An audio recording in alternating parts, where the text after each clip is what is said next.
Warning. Warning. Warning. Warning.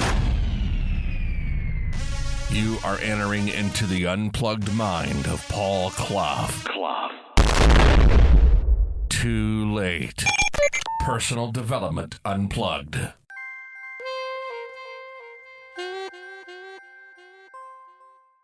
Hey, my friend. Yeah, you again. You again with those earbuds on. Hey. A little while ago, we talked about that link between anxiety and loneliness, didn't we? And we did some cognitive work, but we talked about how anxiety and loneliness seem to feed off each other, don't they? There's a cycle.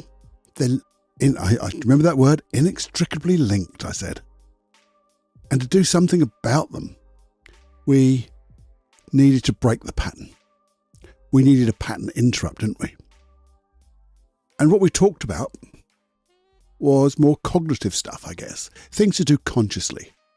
So with the anxiety, I talked about reaching out to people, to consciously reach out, maybe just a text to somebody saying something like, hey, just thinking about you, wondered how you were. Just reaching out to somebody just generally, not wanting anything in return, but just making that, just to know there's people out there. And then there was that loneliness where we were seeking connection, micro connections. And I said things like when you go to the coffee shop, and literally not just when, go to a coffee shop and talk to the barista. Hey, thanks, man. Lovely cup of coffee. I love the way you do that milk. And just little things.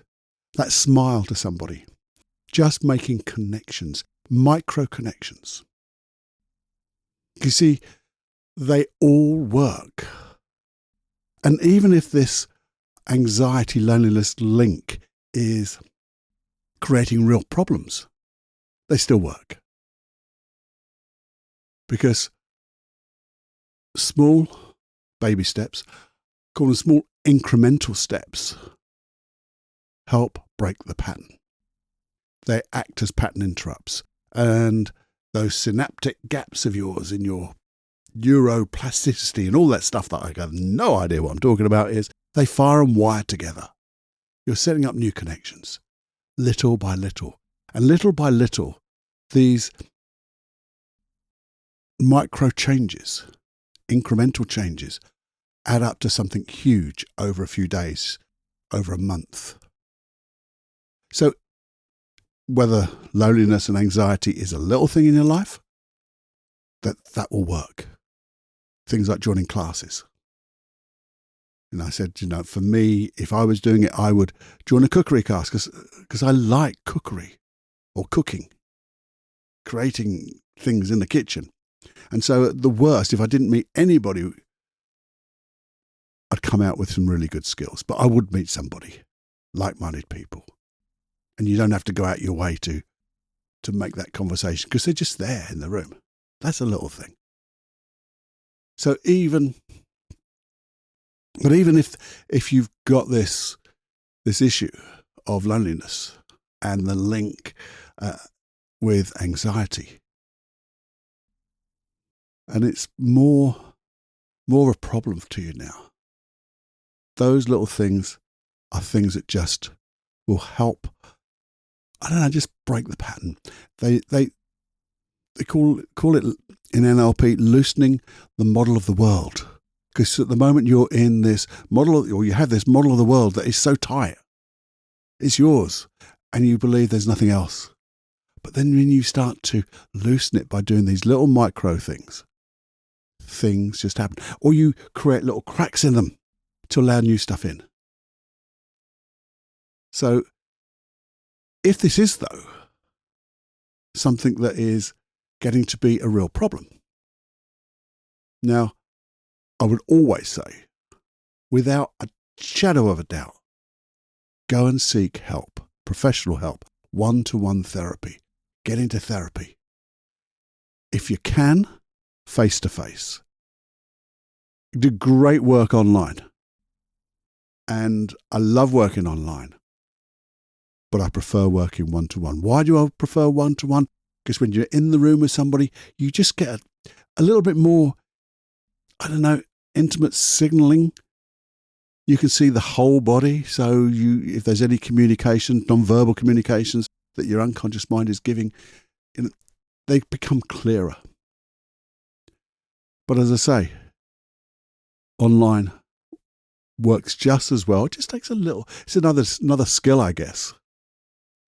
But if you can see it one-to-one, as I said before, go, and for me anyway, this is it's my field that I grew up in or was trained in. It's really looking for someone who's a master hypnotist. Someone who's really good at hypnosis, who can really help guide your unconscious mind to find what it needs to learn and let go of this anxiety and this loneliness, to notice what the conflicts are and just let it go. But not only just a master hypnotist, I would suggest someone who is excellent in NLP and timeline therapy, because you tend to, what I found is people who have those three skills, they just seem to get results really quickly, and they're results that come through in a comfortable way. You don't have to go and revisit the old any traumas of the past. You don't have to worry about that, because it's not going to happen. It's your unconscious mind that learns from the past. You just have to know how you do what you do and how you want to be. And that's the most important thing, how you want to be. But it's that philosophy of understanding your unconscious mind is doing something for you, but it's now no longer inappropriate. The behaviors and emotions are no longer appropriate. But I do understand that can be a bit expensive for some people. It can be. Now, what I always do is I would say to you, first of all, if you are going to seek professional help, make sure you get a consultation. Because before you do the work, you really want to find if you are comfortable with what that person is going to do, how they do it, what is their philosophy, and does it resonate with you, and are you comfortable with them? Because if you don't tick those two boxes and you have to tick both, find somebody else that ticks those two boxes. Because if you tick those two boxes, I'm comfortable with you, I may not understand what you're saying, but it feels like the right thing. You've explained it in a way that resonates with me. I think you're going to get a really good result. But then you might say, actually, Cluffy, I've done that. I found someone, but they're a bit expensive. And when I say expensive, it's more than I can afford. That's the difference. And if it's more than you can afford, ask, do you do any concessionary rates? Because I really can't afford it. And generally, and I can't speak for everyone, maybe just ourselves, my sons and I, we offer concessionary rates for people who can't afford it, really can't afford it, or they're maybe on hard times, they just can't afford it, but they really need the help. And we will reduce the rate. The other thing you can do, you can ask to pay it forward. Is there something I can do for you in return? Do that like for like. And sometimes you find that you have skills that person would want. Maybe just be muscle skills, but hey, you've really got to ask, because I really want you to get that therapy. And by the way, what I'm talking about now will also help, and it will not hinder your therapy, because this is all looking to assist you to make those changes, make those changes. And as I say, loosen that model of the world. So when you do get into that therapy, boom, it happens even better, even quicker. But the thing is that it? If I just say, we just stop here? No, of course not. It wouldn't be Personal Development Unplugged and all the stuff that we do. Now, we've talked about therapy, so go do that. Go and have a good look. And if you're having any issues, send me an email and I'll try to guide you to the right type of questions to ask. I'll tell you the email later, but do that. But the thing is, this anxiety. Let's go there now. Anxiety and the loneliness. Let's get a little bit deeper. I said we're going to dive deeper on it. And I want you to be able to do some more work on yourself, not just those little cognitive, consciously incremental behavior changes, but let's get a little bit deeper. Right. Because I know it doesn't feel good, does it? And if things don't feel good, it means it's not working. And when I say it's not working, it means your unconscious mind, whatever it's trying to do for you, and it's doing something positive for you, or it's trying to, but it's just using inappropriate behaviors and emotions and things like that now, because it's making you feel, maybe, I don't know, that anxiety is causing you to feel overwhelmed. Maybe there's some sadness, some grief. Maybe you're just getting really unconfident now. You get that imposter syndrome. So, or you get, I'm stuck in the house or my place, and I don't want to go out anymore. Or maybe things like OCD. You get different behaviours suddenly coming up. They're all little different effects that you can get. But the real thing to do is, yes, you've got all those, and they're all labels and they're all effects. And the thing is, they are all effects of this inextricable link. I love saying that word, inextricable link between loneliness and the anxiety that's just feeding off each other. And we're not going to deal with the overwhelm. We're not going to deal with the sadness. We're not going to deal with the grief. We're not going to deal with the unconfidence and imposter syndromes in isolation. Because as I say, they're purely effects. And you don't deal with the effects. We want to deal with the root cause. Because when we deal with that, we get empowered, and things have to just let go. They just have to go, disappear. Here's the question.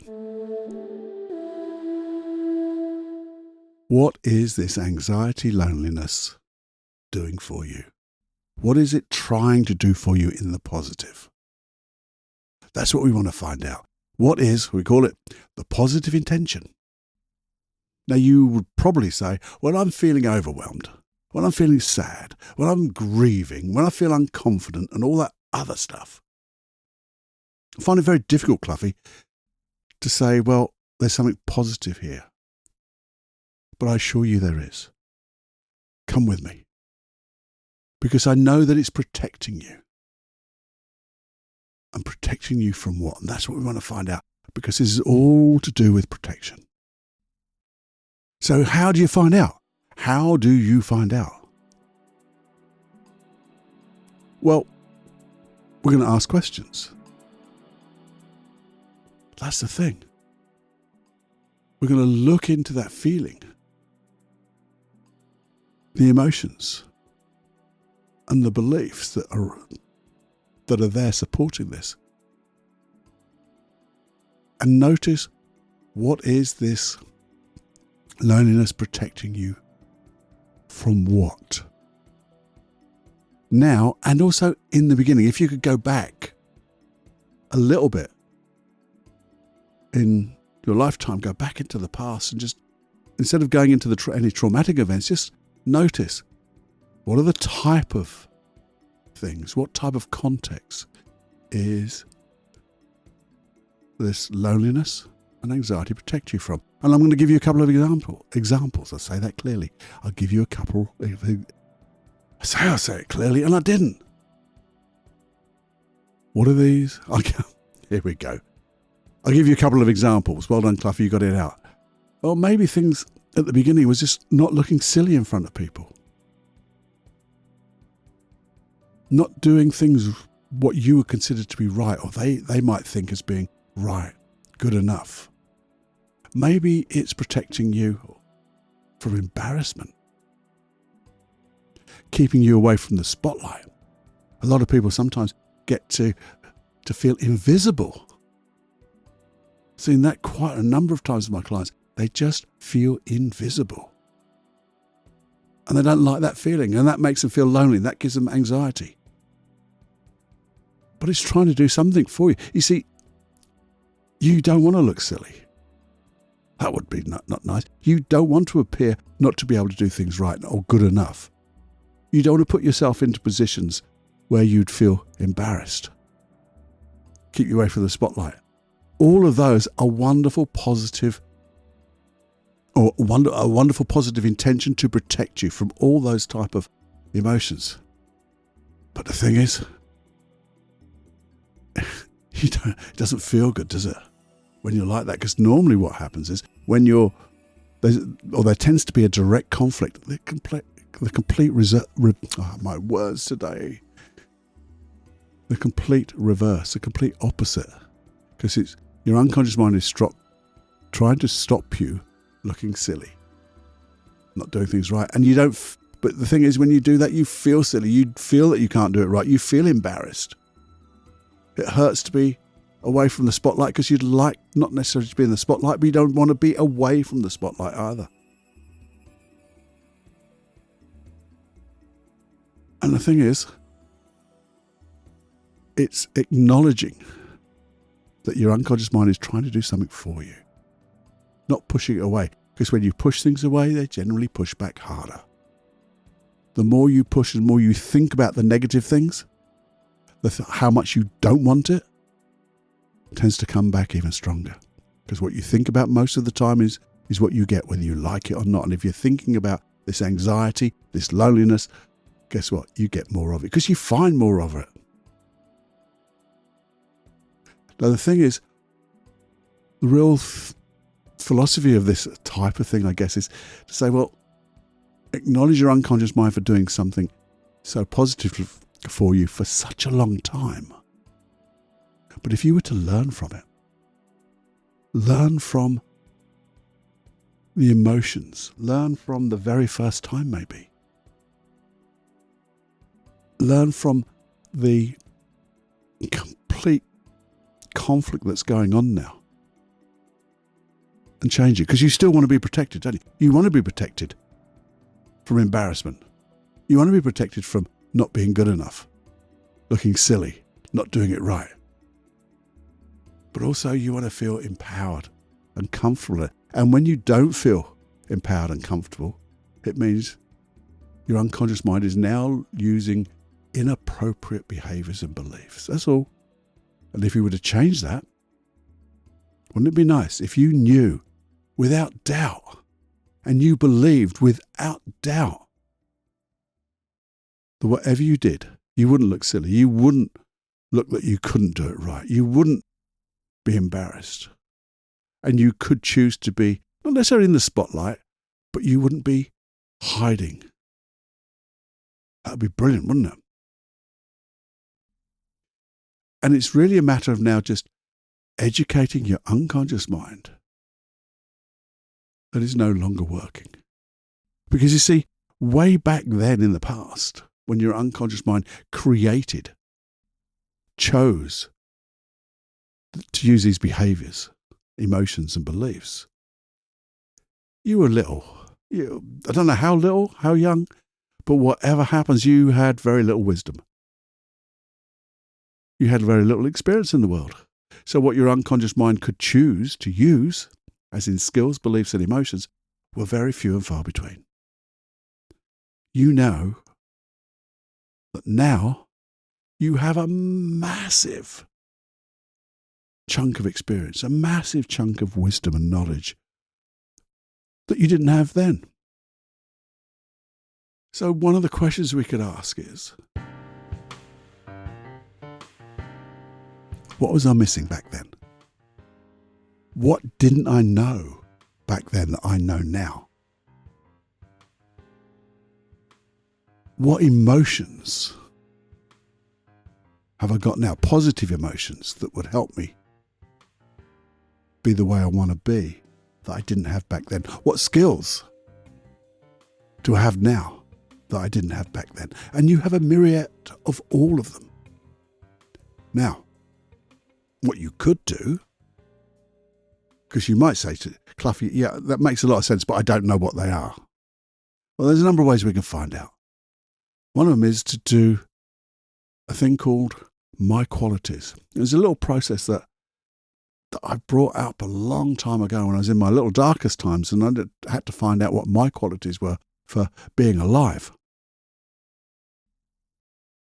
And you just write down, like a big mind map, in the middle, a circle, saying my qualities, or the qualities of Paul. Not for you, you put your own name down. And you draw lines away from that circle, and you just write down any quality that you've ever had. So there is a longer podcast on this. I can't remember the number for the life of me, but you could search it. But there's also a hypnosis track in my complimentary 65 plus free hypnosis processes. Find that one. And you could play with that to find the qualities that you have. And then say to your unconscious mind, look, these are the qualities I have now. These are all the things I've learned. And they don't have to be in any particular context. They're in every context. And these are what we're not using. What would it be like if we used them in place of the others, the way I'm working now? Now you say, well, I understand that, Cluffy. Again, I'm getting there a little bit. So then I'd say, well, okay, you've got an idea of the qualities you have. You might even just imagine a younger you in front of you. And this is a weird thing, but it's a lovely thing. And as you notice a younger you, when you get that connection, you will know what they didn't have back then that you have now in abundance. What qualities you have now that they didn't have back then and they needed back then. And if they'd had them back then, you'd have been completely different. This issue wouldn't be around. So just notice. And one of the big things that people really forget, and I remind my clients when I do this with them, and I do it quite a lot with them, one thing that younger you didn't know was having the knowing that it's going to be okay. Because you're here now. You're in front of me. You're listening to me. You're breathing. You're seeing the world. You are alive. You got through it. And you've learnt so many different wonderful new things since then. So that might help you just understand the qualities and the skills and the emotions that you have now that you needed back then, but you've got them down in abundance. And you see, sometimes when your unconscious mind just realizes that, it realizes that it's using those old skills and it's missing out all those wonderful things that you have. And when it realizes that,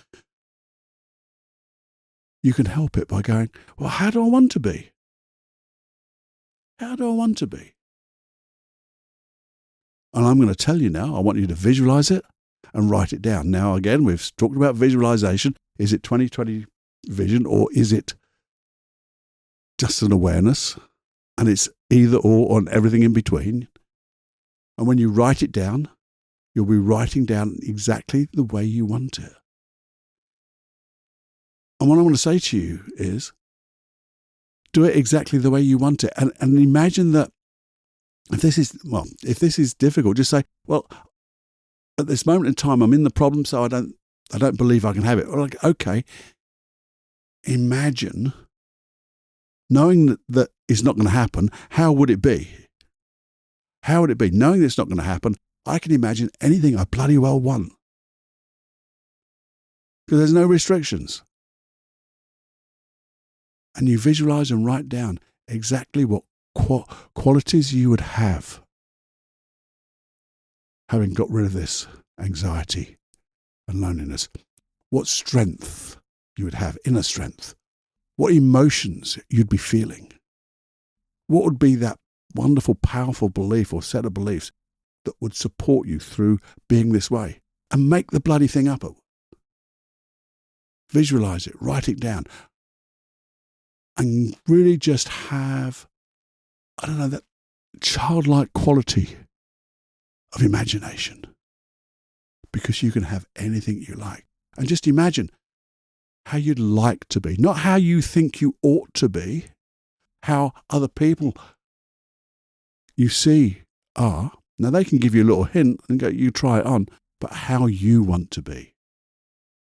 How would you be if this issue was completely disappeared? And when you can really get into that, how would it feel? How would it feel if you had them all now? And when you can feel all of that now, you can simply ask that question, what would it be like if I felt this way, acted this way? Would I be safer? Would I be more comfortable? And you know the fucking answer, excuse me swearing, but you know the answer. It's yes. So act as if. Begin to act as if in small increments. Do that stuff we've talked about in the previous podcast. But start to do it. Because you know the answer to the question. Your unconscious mind knows the answer to the question. And it'll begin to support you. And you just look out into the future. See yourself doing it. And then go out in the real world and act as if. But in small increments. Don't try to jump the stream or the river. Find those little steps, incremental steps, because they'll just make a huge difference over a period of days and weeks. It really will. And sit quietly and ask, you know, my friend, that's your inner friend, your unconscious mind, these old behaviours, emotions, they really aren't working because they feel shit. Or whatever words you would say. That's the way I say it to myself. They're just not working. They're in direct conflict with what you want for me, I know, to protect me. How can I learn? How can I learn from the past? Have those learnings available to me whenever I need them. Go find the skills, emotions, beliefs of that other way and put them in place. Just notice how well they would have worked in the past and how well they'll work right now.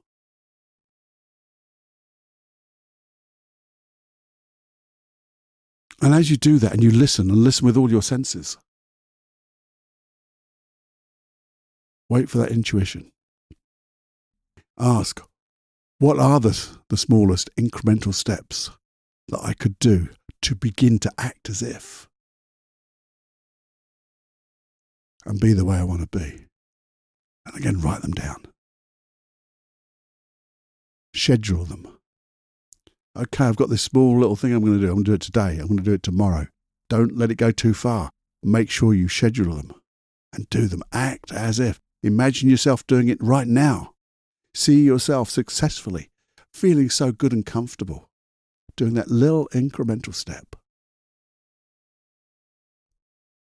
Act as if, because this is you, and your unconscious mind will support you. And if you just, there's one more thing we can add to this.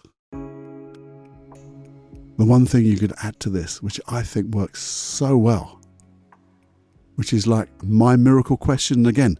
I don't know if I did a FAQ on this or a longer podcast. So look up, search for my miracle question. And knowing you've written, now you must write this stuff down, I keep telling you, because it's so important. You know how you want to be. You know how you want to feel. You know what you want to do. So as you think about that, ask the question, what would it be like to be, and you fill in the blank, to feel, you fill in the blank, to have a successful, you fill in the blank, and feel comfortable and safe when you fill in the blank. And then finish it with the wonderful words, this or something better. And then just let it go. Now, when you put this all together, and you put in together the little incremental steps that we talked about before and what comes to mind when your intuition, it will make such a difference to you. I know it will.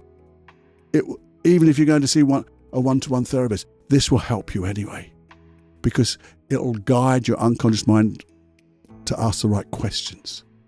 And when you're asked, how do you want to be? You'll bloody know how you want to be. Because if that therapist isn't asking you how you want to be, find a better therapist because you really want to know how you can communicate with your unconscious mind, how you want to be. Now, this is only one way, although there's lots of little steps in there. There's a general principle of philosophy, but this is one way. If you want more, but I want you to try this first and then give me the feedback. How are you feeling? What worked? What didn't work? Just give me some feedback. And then we can work out more for you. Or if there's I'll say this more clearly again. If there's something specifically that you feel that's missing, again, let me know. How'd you do that? Well, my email address is feedback@personaldevelopmentunplugged.com. That's it. Send me that email and we'll create something for you. It will disappear. Everything has to change. And when you're looking for all this positive stuff, the negative has to start to subside, to disappear. Because you can't think of good stuff and bad stuff at the same time. And it's not bad stuff.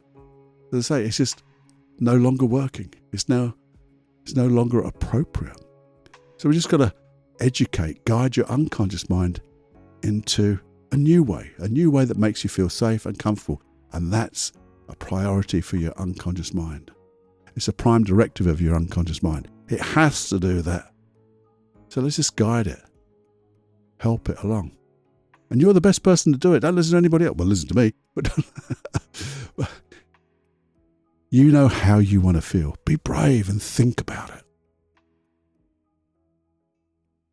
I know that seems a funny thing to do when I said, make it up. But that's what I do when people are frightened of flying. I get them to go into a plane in their mind under hypnosis and have a ball. Do all the things they would never dream of doing on a plane. Because a little while ago they felt so frightened. But knowing that it's never going to happen, they can have a ball on a plane flying. They can do anything they like. And because of that, they suddenly realize, consciously and unconsciously, hey, I might not do all of this in the real life, but I could do a lot of it. And it just opens up that model of the world. It loosens the model of the world and allows the little cracks to develop so you can then send in these wonderful positive messages to your best friend, your unconscious mind. I know I tripped over my words. I do apologize. I like to be a bit more better in my communication skills, a bit more articulate. But I really hope that I've created something for you that you can really grab hold of now. Something you can take and use and do. Because that's what it's all about here at Personal Development Unplugged. Breaking down the complicated, the things that seem insurmountable into lovely little processes, steps that just really bloody work. If you need some hypnosis, you know where to go. You just sign up to paulcloughonline.com/podcast. You can get all of those hypnosis tracks, including that one about my qualities. Some great stuff there. I might find something from here to do a hypnosis track on. I've got to see how many, what's in that bloody 65 lot. Anyway, I hope that it's been good. And I hope your earbuds are now buzzing. And if you've enjoyed this, or if it's made you think, or if it's made you go, yeah, that's awesome, please share what you've learned. Please share the podcast. If you only share it to one person, that would be awesome. If you can share it to more, that would be even better. Because we want to make a difference. And sharing is a way forward. It's like paying it forward, isn't it? For no want in return. That's a selfless service. And it'll make such a difference to you, to me, and everyone else. So if you would, that would be kind. And as I say, if you haven't subscribed, can you just press that subscribe button? Because that makes such a difference too. It brings this podcast into the awareness of others or more others. Have more fun than you can stand. Wallow in complete joy and happiness. And I'll see you next time. Be in your mind. Okay. It's time to fly, my friends. Bye-bye.